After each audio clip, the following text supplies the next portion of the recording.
Bakery থেকে আমরা তো বাটার কুকিজ প্রায়ই কিনে খাই, তবে বেকারি স্টাইলে এত সুন্দর বাটার কুকিজ যদি বাড়িতেই তৈরি করে নিতে পারেন তাহলে কিন্তু বেকারি থেকে আর বিস্কুট কিনে খাওয়ার প্রয়োজনই হয় না।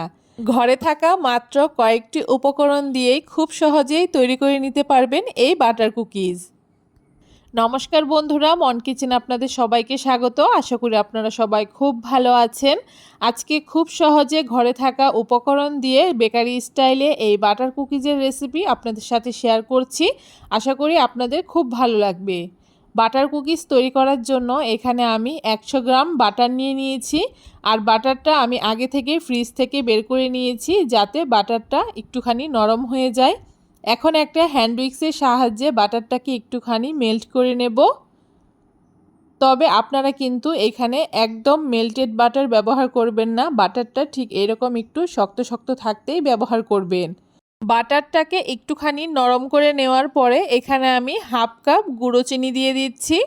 অবশ্যই এখানে চিনিটাকে গুঁড়ো করেই ব্যবহার করবেন, তাহলে কিন্তু বাটারের সাথে খুব তাড়াতাড়ি মিশে যাবে। এখন হ্যান্ড উইক্সের সাহায্যে খুব ভালো করে বেশ কিছুক্ষণ বাটার আর চিনিটাকে ফেটিয়ে নেব। এইভাবে ফেটাতে ফেটাতে যতক্ষণ না বাটার আর চিনির কালারটা একদম সাদা মতো হয়ে যাচ্ছে ততক্ষণ একটু সময় নিয়ে বাটারটাকে ফেটিয়ে নিতে হবে। দেখুন বেশ কিছুক্ষণ আমি বাটার আর চিনিটাকে ফেটিয়ে নিয়েছি আর এটা কিন্তু অনেকটাই কালার চেঞ্জ হয়ে গেছে। এখন এখানে শুকনো উপকরণগুলোকে মিশিয়ে নেব।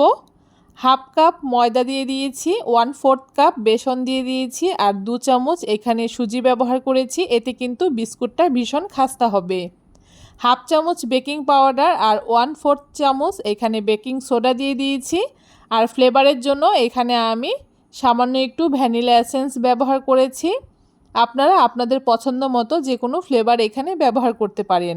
এখন প্রথমে হ্যান্ড উইক্সের সাহায্যে একটুখানি মিশিয়ে নেব আর তারপরে হাত দিয়ে বেশ কিছুক্ষণ একটু ভালো করে মাখিয়ে নেব। মাখাতে মাখাতে দেখবেন খুব সুন্দর একটা ডো তৈরি হয়ে গেছে। এখানে আমি যেই পরিমাণে সমস্ত উপকরণ ব্যবহার করেছি আপনারা যদি এইভাবে ব্যবহার করেন তাহলে কিন্তু আপনাদের ডোটা একদম পারফেক্ট হবে। তবে আপনাদের ক্ষেত্রে যদি সামান্য একটু ডোটা শক্ত মনে হয় সেক্ষেত্রে 2 চামচ মতো লিকুইড দুধ ব্যবহার করতে পারেন। আমার ডোটা কিন্তু একদম পারফেক্ট হয়েছে, কারণ এখানে আর কোনো কিছুই মেশাতে হয়নি। হাত দিয়ে চেপে চেপে দেখুন খুব সুন্দর একটা ডো তৈরি হয়ে গেছে। এখন ডোটাকে আমি মাখিয়ে নিয়ে সাইডে রেখে দিচ্ছি। এইদিকে একটা বাটার পেপার নিয়ে নিয়েছি আর বাটার পেপারের উপরে আমি এই ডোটাকে রেখে দিচ্ছি। এখন একটা বেলুনির সাহায্যে আলতো হাতে ডোটাকে আমি বেলে নিচ্ছি। ডোটাকে একটু পাতলা করেই বেলে নিতে হবে, খুব বেশি মোটা করা যাবে না। দেখুন ঠিক এইভাবে করে আলতো হাতে ডোটাকে বেলে নিতে হবে। ডোটা আমার বেলে নেওয়া হয়ে গেছে। এখন বিস্কুটের শেপ দেওয়ার জন্য একটা ছুরির সাহায্যে প্রথমে সাইডগুলোকে কেটে আমি সমান করে নিচ্ছি। এভাবে করে চারিধার থেকে কেটে আমি 4-5টা সমান করে নেব। তারপরে এখানে অবশিষ্ট অংশগুলোকে সরিয়ে রেখে এখন ছুরির সাহায্যে আমি বিস্কুটের শেপ দেওয়ার জন্য প্রথমে এইভাবে করে লম্বা লম্বা করে আমি কেটে নিচ্ছি। আপনারা কিন্তু বিস্কুটগুলো আপনাদের পছন্দ মতো যে কোনো শেপ মতো কেটে নিতে পারেন। প্রথমে লম্বা লম্বা করে কেটে নেওয়ার পরে এইভাবে করে মাঝ বরাবর একটা কাট করে নিয়েছি। আর ঠিক এরকম লম্বা লম্বা করে আমি বিস্কুটগুলোকে আজকে তৈরি করব। উপর থেকে কিছুটা পেস্তা কুচি আমি ছড়িয়ে দিচ্ছি, এতে কিন্তু বিস্কুটের টেস্টটাও বেড়ে যায় আর দেখতেও খুব সুন্দর লাগে। আপনারা যে কোনো ড্রাই ফ্রুটস এখানে ব্যবহার করতে পারেন, আবার নাও করতে পারেন। এখন এভাবে করে আমি ছুরির সাহায্যে এক এক করে বিস্কুটগুলোকে তুলে নেব। আর বিস্কুটটাকে কতটা পাতলা করে বেলেছি আপনারা দেখে নিশ্চয়ই বুঝতে পারছেন। এখন একটা থালার উপরে বাটার পেপার পেতে নিয়ে তার উপরে এক এক করে এভাবে করে বিস্কুটগুলোকে একটু ফাঁকা ফাঁকা করে বসিয়ে নিচ্ছি।